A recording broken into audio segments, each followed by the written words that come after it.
Media మిత్రులందరికీ నమస్కారం. పెద్దనా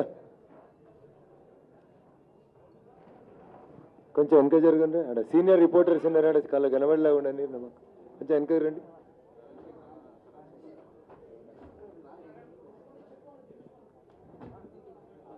మీడియా మిత్రులందరికీ నమస్కారం. వేదిక మీద ఉన్నటువంటి భారతీయ జనతా పార్టీ నాయకులకి, ఆత్మీయ కుటుంబ సభ్యులందరికీ కూడా దుబ్బాక శాసనసభ నియోజకవర్గం పక్షాన నమస్సుమాంజలు తెలియజేస్తా ఉన్నాను.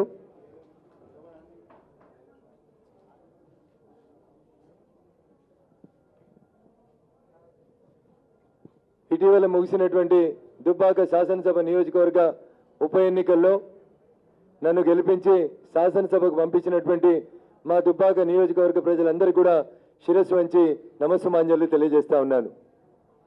కేంద్రంలో నరేంద్ర మోడీ గారి నాయకత్వంలో చేపట్టినటువంటి అనేక సంక్షేమ పథకాలు, గ్రామీణ భారతానికి, ప్రతి పల్లె సీమకి 14th ఫైనాన్స్ కమిషన్ నిధులు తప్ప ఇంటి ముంగటున్న బుగ్గ, ఇంటి ముంగట ఉన్నటువంటి స్వచ్ఛ భారత్ కింద వచ్చిన బాత్రూమ్, ఆ గ్రామీణ ప్రాంతాల్లో డెవలప్మెంట్ జరుగుతున్నటువంటి సీసీ రోడ్లు, కనబడుతున్నటువంటి కల్లాలు, ఊరు బయట కడుతున్నటువంటి వైకుంఠ ధామాలు ఎలియాస్ శ్మశాన వాటికలు, మొన్న ముఖ్యమంత్రి గారు దుబ్బాకకు రాలేక కోడకండ్లకు ఇనాగరేషన్ చేసినటువంటి రైతు వేదికకి ఇస్తున్నటువంటి 12 లక్షలు, ప్రకృతి వనాల పేరిట ఈజీఎస్ నిధులను వెచ్చిస్తున్నటువంటి రాష్ట్ర ప్రభుత్వం, ఇవన్నీ కూడా కేంద్రంలో నరేంద్ర మోడీ గారు ప్రవేశపెట్టినటువంటి సంక్షేమ పథకాలైతే పేరు ఒకరిది ఊరు ఒకరిది అనే రీతిలో సాగినటువంటి తెలంగాణ రాష్ట్ర సమితి ప్రభుత్వం పనితీరుకి దుబ్బాక ఉప ఎన్నికలు నేను మాత్రం చాలా స్పష్టంగా ఒక రెఫరెండంగా చెప్పదలుచుకున్నాను.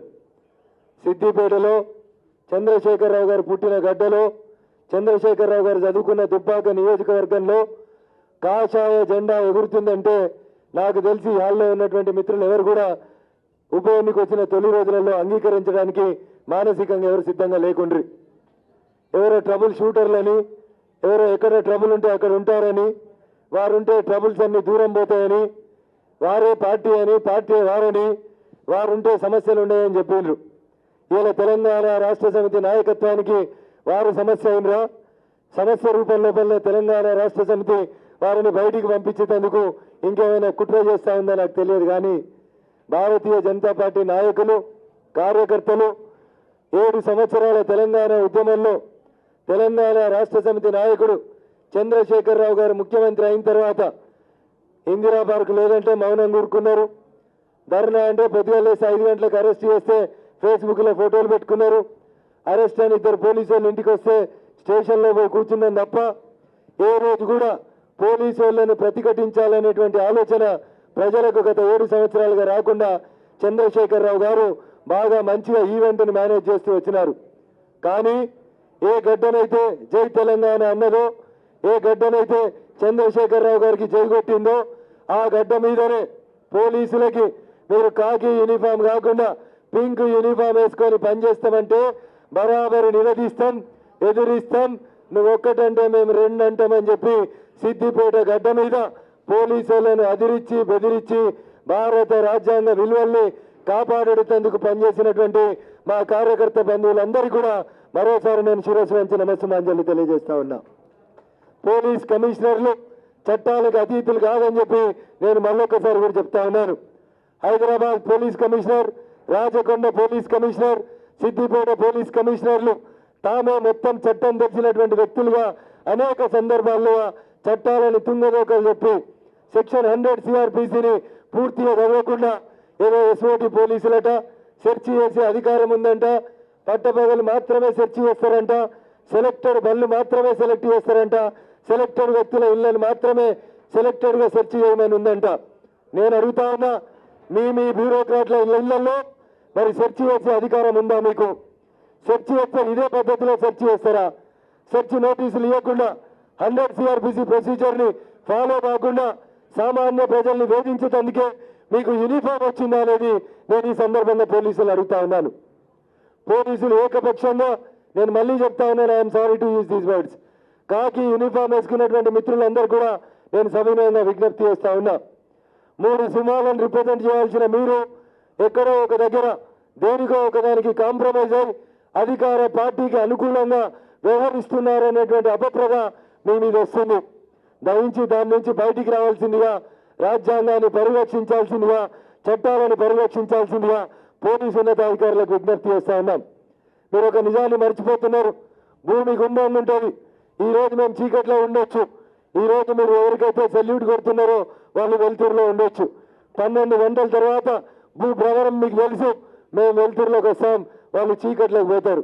కాబట్టి చట్టం తన చుట్టం అనుకొని ఇల్లీగల్ యాక్టివిటీ చేస్తున్నటువంటి పోలీసు ఉన్నతాధికారులు ఎవరైతే ఉన్నారో వాళ్ళందరికీ కూడా ఏదో ఒక రోజు చట్ట ప్రకారం శిక్ష తప్పదని చెప్పి ఈ సందర్భంగా హెచ్చరిస్తా ఉన్నాం.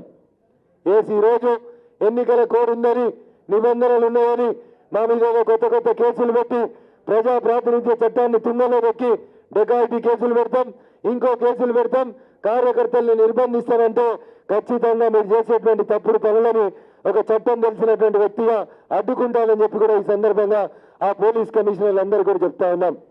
మీ ఇంటికి మా ఇల్లు ఎంత దూరం అయితే మా ఇల్లు కూడా మీ ఇల్లు అంతే దూరం అవుతుంది. పోలీసు వాళ్ళు ప్రజల్ని కొడితే ఏం కేసు పెట్టాలో ప్రజలు పోలీసు వాళ్ళని కొడితే గవే 324 కేసు వస్తుంది సార్. కాబట్టి ఆ పరిస్థితి తెచ్చుకోవద్దని చెప్పి పోలీసు ఉన్నతాధికారులకు విజ్ఞప్తి చేస్తా ఉన్నాం. నేను మళ్ళీ చెప్తా ఉన్నా, తెలంగాణ రాష్ట్ర సమితి నాయకులని ముట్టుకుంటేనే ఏదో ఉత్పాతం వస్తుంది, టీఆర్ఎస్ పార్టీనే ప్రశ్నిస్తారా అనే స్థితి నుంచి సిద్దిపేట గడ్డ మీద పోలీసులతో పాటు టీఆర్ఎస్ శాసనసభ్యులు అక్రమ కార్యక్రమాలు చేస్తా ఉన్నారు, డబ్బులు పంపిణీ చేస్తా ఉన్నారు అని తెలిసిన మరుక్షణం నువ్వు ఏ పార్టీ అయితే మాకేంది, భారత రాజ్యాంగాన్ని గౌరవించమని చెప్పి ఎదురు తిరిగి కొట్లాడి నిలిచున్నటువంటి శక్తి ఒక కాషాయం జెండాకే ఉంది, కాషాయం పార్టీ కార్యకర్తలకే ఉందని చెప్పి ఈ సందర్భంగా తెలియజేస్తూ నాకు అవకాశం ఇచ్చినటువంటి భారతీయ జనతా పార్టీ దుబ్బాక నియోజకవర్గ నాయకత్వానికి, రాష్ట్ర నాయకత్వానికి, కేంద్ర నాయకత్వానికి 3 ఏళ్లు ఇంకా కేసీఆర్ గారు అధికారంలో ఉంటారని తెలిసి, పింఛన్లు కడిగేస్తారని తెలిసి, డబుల్ బెడ్రూమ్ ఇల్లు ఇవ్వమని బెదిరించినప్పటికీ నా కోటేసి నన్ను ఆశీర్వదించి దుబ్బాకలో మార్పు రావాలి, దుబ్బాకలో అభివృద్ధి జరగాలని ఏ రకంగానైతే ప్రజలు ఆశీర్వదించిండ్రో అదే మార్పు విఘ్నులైనటువంటి గ్రేటర్ హైదరాబాద్ మున్సిపల్ కార్పొరేషన్ ఓటర్లు కూడా అదే రకమైనటువంటి తీర్పు ఇవ్వాలి అని చెప్పి నేను ఈ సందర్భంగా వారికి అందరూ కూడా సవినయంగా విజ్ఞప్తి చేస్తూ ఈరోజు స్పీకర్ వద్ద ఓటు తీసుకొని రావడం లోపల కొంచెం ఆలస్యం జరిగింది. సహకరించినటువంటి మీడియా మిత్రులకి ఆగస్టు 17 నుంచి నా ఉప ఎన్నిక ఫలితం వచ్చినటువంటి నవంబర్ 10 సాయంత్రం 10 గంటల వరకు నాతో అడుగులో అడుగేసి నడిచినటువంటి భారతీయ జనతా పార్టీ ఆత్మీయ కుటుంబ సభ్యులకి, మీడియా మిత్రులందరూ కూడా మరోసారి శిరస్సు వంచి నమస్సుమాంజలు తెలియజేస్తూ, పోలీసులంటే కానిస్టేబుల్, అమీన్ సాబులు, సిఐ సాబులు కాదు. నా పంచాయతీ అంతా అన్నీ తెలిసినాయని చెప్పి ఏం తెలియకుండా అడ్డగోలుగా బిహేవ్ చేస్తున్నటువంటి పోలీస్ కమిషనర్లతోటి మాత్రమే నా పంచాయతీ తప్ప మా అమీన్ సాబులు, కానిస్టేబుల్ సోదరులు అన్యగా భావించొద్దని చెప్పి ఈ సందర్భంగా తెలియజేస్తూ సెలవు తీసుకుంటా ఉన్నాను. జై హింద్, జై Bharat.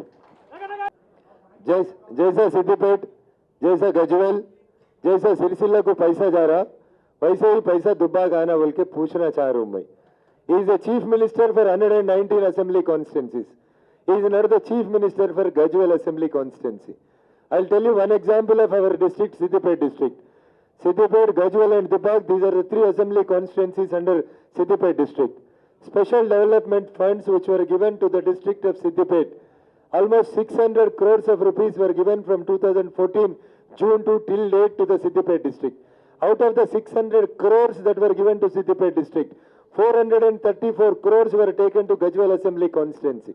180 crores were taken to the Siddipet assembly constituency. Only 10 crores they were given to Dubbak. This is the partiality shown by both finance minister and as well as the chief minister of the state. So I want to fight legally. I want to fight it legally and also on the floor of the house that why you are distributing the money so unequally. When Dubbak is also a part of Siddipet assembly constituency, what made you to give only 10 crores to Dubbak and 180 crores to Siddipet and 434 crores to Gajwel? If this discrimination continues, whatever the fight we fought against the Andhra rulers, that all the money you are taking it to the Andhra, again the same panchayat will start between Gajwel and Dubbak, Siddipet and Dubbak, Sirsilla and Dubbak. That is the reason why the people of Dubbak have voted against the TRS party. So there is ample time to the TRS to rectify itself and distribute the money equally to all 119 constituencies. If you say that if only the development will be given only to the KCR's family or Kalvakunta family, we don't allow it. We allow and we follow the Dr. B.R. Ambedkar's constitution, but not Kalvakuntla constitution. We will fight it in the assembly. We fight it in the courts. We will get the justice for the Dubbak.